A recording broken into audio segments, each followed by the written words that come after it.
Hello, Chris. Nice to have you Hey, here. Welcome to the hey, Empty Podcast. thank you. Thanks for having me. Nice.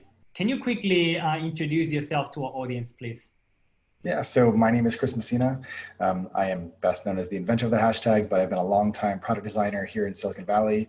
I've worked for companies like Google and Uber, and also worked for or with a lot of startups, and had my own consulting agency. And at least around 2016, got pretty involved in the whole conversational software, conversational commerce space. Nice. So since 2016, you have been kind of related to that space. What are some of the maybe most recent project you have been working on?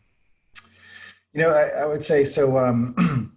Last year, 2019, I actually spent a bunch of time actually going around the world talking about product design, strategy, culture, really with the recognition, I guess, or the insight, I suppose, having worked in this industry for a long time and recognizing that Yeah. artificial intelligence is going to build in a lot of the biases that are present in our culture. Oh, And okay. that unless startup founders and creators and makers start to have a better sense of themselves, a better sense of emotional intelligence and social intelligence, that we're just going to build in a lot of those negative behavioral biases into our artificial intelligence. And so I was encouraging people to basically think, harder about that problem and to spend more time working on it, as opposed to only developing, hard or technical skills, for programming and so on. So I would say that that's kind of like what I was doing last year. Mhm. This year, obviously, with the pandemic, things have slowed down a little bit. So Yeah. I'm doing a little bit of a reboot and, taking an assessment of where I want to go next and what I want to work on.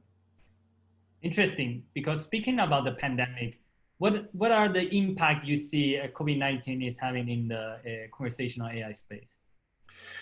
Well, I think that there's a couple things that are happening. I mean, it feels like such a major shift, and especially here in the United States. We now have, the whole George Floyd and like Yeah. systemic Yeah. racism problem also coming up. So we have Yeah. these two major societal and cultural shifts that are happening all at once that are, I think, forcing a lot of changes. So with the pandemic, I think it's more a matter of shelter in place and work from home, and this shift for so many more people that had, let's say, been holdouts or who had believed that they could continue to do their work in a conventional way, needing to find new alternatives that didn't require face-to-face human interaction. And so in addition to that, I think we're also seeing the ways in which the existing infrastructure and systems, um, one, weren't really set up for this type of, spike in, let's say, moving people online. Yeah. And two, I think perhaps more importantly, that the way in which, let's say, I'm thinking specifically of filing for unemployment and things like that, the way in which the government has rolled out different types of support services that rely on conventional web applications and web infrastructure, Yeah. one is a bit too slow, two is pretty user hostile, three doesn't really meet people where they are anymore. Just rolling out a web page, 2006 style, Okay. is one way to do things, but I don't think is how people expect to use computing technology. They expect to be able to access services through SMS or through Mhm. social media or through Yeah. Facebook or Instagram or whatever, and they're Yeah. used to a different level of experience. And I think that that also translates into a more conversational paradigm. Specifically, if anyone's ever purchased an item on Instagram, Yeah. they are able to go through that entire flow within the context of Instagram and then get follow-up messages within the messaging experience in Instagram. Yeah. And the fact that so many other systems are still relying on other platforms that people just aren't really, I think, using as commonly, which Yeah. could be email and things like that. Obviously email is still huge, but it's not Mhm. people's, I Mhm. think, first preferred way of communicating. It's starting to show that more and more companies need to think critically about how to meet consumers where they're at in terms of Right. their evolution in their use of technology. And that, I think, is exposing a huge hole and gap in the marketplace, where what the leading tech companies are doing is so far and away ahead of what so many Yeah. other Yeah. companies and organizations are just trying to limp along and offer. Well, speaking about the conversational commerce trend, did you saw the latest launch on Facebook Shop? Absolutely. Yeah. It's, What it's something that I've actually been thinking about about for a long that? time. Yeah. So this is one of those things where I actually had intended to write something about this last year while I was traveling. And Oh, wow. Okay. my my thoughts just kind of like got too big, and it was really hard for me to like condense it Right down there. into like, yeah. And so this is a problem and a habit that I need to work on personally. But Okay. the real recognition and thought was like, look, like, Facebook spent $1 billion on Instagram. Yeah. They spent $20 billion on WhatsApp. Like, these are clearly projects that are very important to the future of the company. And Sure. I think what Facebook has done and what Zuckerberg has done that's so clever and smart throughout time is he's really bought behavior. He's bought the nexus of where people are spending their time, where they're interacting, and where there's essentially sort of a behavioral product market fit. Mm-hmm. And Instagram is a place where you shop with your eyes, and then you see something you want. And the question is, how do you transact that? And so what Facebook is doing with Shop is it's essentially, I think, ultimately taking on Amazon with its strategic partner Shopify to bring all of these markets and marketplaces online with everyone's inventory of products and presenting it in a way that's, beautiful.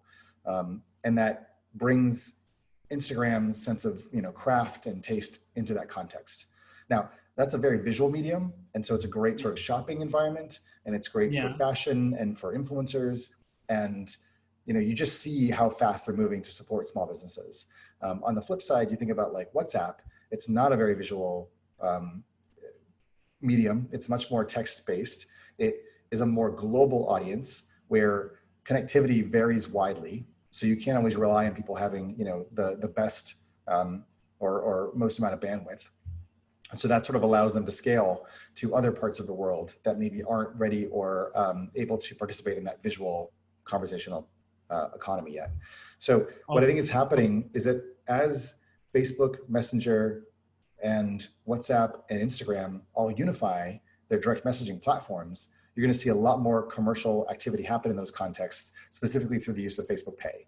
And I think Libra or Calibra, or I think it's called Nova now, whatever the Facebook coin was really about bringing banking to the people who are on WhatsApp and other platforms to enable that kind of, currency that is as easy as, requesting an Uber, for example. And so that's, I think, ultimately where this is all going. And, Facebook just really has a leg up on a lot of the competitors.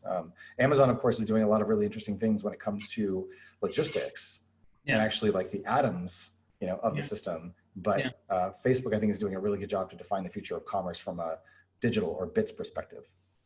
I think your analysis about like Facebook versus Amazon is very interesting.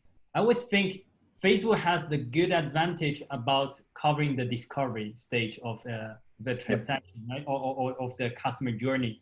Whereas I think Amazon is really holistic about the whole experience. And the combination of Facebook with Shopify really, I think, covers the missing piece that Facebook was always lacking, which is how do we actually helping the brands and helping the business setting up and managing all the transactions, right? Which is not the strong suit for Facebook. But now in combination with Shopify and all the major, e-commerce platforms, they really have a shot going against Amazon and taking market share from them. Yeah, well, it's also about like pushing the behaviors that exist within the Facebook universe as being the defaults, right? Because there's still a lot of people, I think, that have a arm's length relationship with technology. They might use Facebook, like the news feed to go and like see what their friends and family are up to. And they aren't like bought in or dug in the way that people who are using like Snapchat or Instagram and have a daily habit are. And I think it's those habits that Facebook can build upon to create the next generation of consumer behavior. And so because that's where you're hanging out and spending your time, when you decide to actually sell something online, you're more likely to sell where you spend your time. Although, of course, Amazon has a huge distribution, huge market, huge audience, but you just don't really go there to hang out. It's not really like a mall. And even though Amazon has tried to bring things in, it's not a social platform. There's a lot of social elements, but you don't go there to interact and talk to other people. And Facebook just, I think, has that sensibility and sensitivity around those things in a much deeper way than Amazon does. So I'm really interested in those two things. Google, meanwhile, of course, has improved and changed its shopping experience considerably, but it too is sort of a laggard, and it's not really, it's interested, but it's not that interested. So I'm just really interested to see what Facebook and WhatsApp and Instagram do to make it easier for mostly smaller businesses to put their inventory online, to connect it digitally, and then to do things like fulfillment through the Shopify integration. You know, the fact that the pandemic gave Instagram an opportunity to actually sponsor shipping for Instagram merchants allowed it to sort of play in that space and to start to demonstrate to smaller businesses who are obviously really impacted by what's going on, to show them that they, you know, care, or at least, you know, from a business perspective care, and want to support them. So that's new. They can help, right? Yeah, it's just a very new positioning for Instagram, which used to be really about photographers and about fine art and culture, to really now be talking a lot more about commerce. Whereas I think the Facebook newsfeed is never going to be a place where you transact business, but Instagram and WhatsApp will be. And I have a controversial opinion for you to decide. Do you think with the everything Facebook is doing now on the e-commerce end, would they unlock like new market opportunities, like consumers that maybe weren't buying before using Amazon and other e-commerce stores, and now with the possibility Facebook offers, they will buy it? Or they would rather like just taking market share from the existing players? No, I think they see two parts of the opportunity. One is to really own the commercial transaction, because they will do a much better job of converting intent into a sale. And that's really huge for their continued growth and expansion. You know, they have 2 billion people on the platform. They want to give them economic opportunities to continue them, you know, to participate, right? It's like, you know, if your, you know, social interest in social media sort of declines for whatever reason, you still have to have a livelihood. You still have to have a business. And there are other opportunities out there. You could go directly to Shopify, but they don't really have the audience. You could go to like Kickstarter, but that's like smaller for earlier types of projects. Maybe you could go to Pinterest, but that context is a little bit chaotic. And it seems like it's not really an urban product. So at least in terms of leading the culture, you know, I think Instagram is at the front of that. I think Facebook's at the front of that, and they would love to own a lot more of those transactions to really build up their business, especially as they take it away from Amazon. Interesting. And that's an excellent way to wrap up our anti-podcast. Awesome. So it was great to have you here, and really appreciate your contribution. Awesome. Well, I appreciate it. Thanks for inviting me on.